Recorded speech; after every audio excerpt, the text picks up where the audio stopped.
Отбасы бұл сүйіспеншіліктің, құрмет пен ынтымақтастықтың ошағы.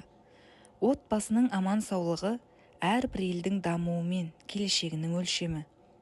Ұяда не көрсең, ұшқанда соны ілесің дегендей, бала тәрбиесінде оның тұлға болып қалыптасуында ата-ананың рөлі, отбасы құндылығының маңызы өте зор. Ұл бала үшін әкенің орны ерекше. Ұл бала әкенің бойындағы қасиеттерінен нәр алады. Сол арқылы тұлға болып қалыптасады. Бүгін Асылжан ұлымыз бұйырса ат жалын татымайтын жасқа келді. Сондықтан ер азамат болған соң атқа қалай ерттеу керек, қалай міну керек, аттың жаңағы жалпы түсіндірме жұмыстары қалай ерттелу керек екені қысқаша түсіндіреміз Асылжан ұлымызға. Бірінші, атты ерттемес бұрын атты ноқталап шылбырмен атағашқа келіп байлаймыз. Тоқымнан кейін ерді кеп саламыз. Жалпына ер тоқымға тоқталатын болсақ, мынау тұрған үзеңгі бау, мынау тебінгі, мынау төс айыл, мынау шабайыл.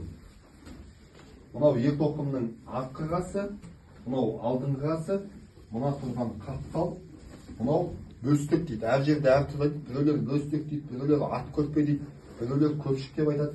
Мына тұрған қанжыға, қазақта жақсы сөз бар ғой, барған жерінде қанжығаны майланып, олжалы қайтсын деген. Болсақ, мына тұрған жүген, мынау астындағы ноқта, байлаулы тұрған шылбыр. Мына тұрған жүгенге келсек, тізгін, қазақ айтады ғой, бала күнінен ат жалын тартып тізгін ұстаған бозбала ер жеткен шағында ел билейтін азамат болады деген мақсатта. Мынау тұрған сағалдырық, мынау болса ауыздық. Қазақта ерте заман кезінде аттар жаугершілік заманда соғыс уақытында ғана ауыздықпен су ішкен. Біз енді бала кезінде кейде білмей атты мініп кеп осылай құдыққа кеп суғарғанда үлкендер ұрсатын, сен жаугершілік заманда жүрген жоқсың, атты ауыздықпен суғарма, аттың ауыздығын алып салып суғар деп. Бұдан кейін айтатынымыз, көбінесе түсінбейді жаңағы аттың оң жағы, сол жағы деп, атта ондай жоқ. Аттың мына бер жағы, сол жағы мінер жағы, оң жағы қамшылар жағы болып айтылып қалады. Асылжан балам, жалпы біраз нәрсе түсіндің бе? Мына құлақасқа құлажын байталды. Бұл да текті жылқының бірі. Сөз соңында айтар, шаңырақтарыңыздан мұрагер, босағаларыңыздан құлагер үзілмесін. Әрдайым қызық қуанышта, жақсы күндерде жолығайық.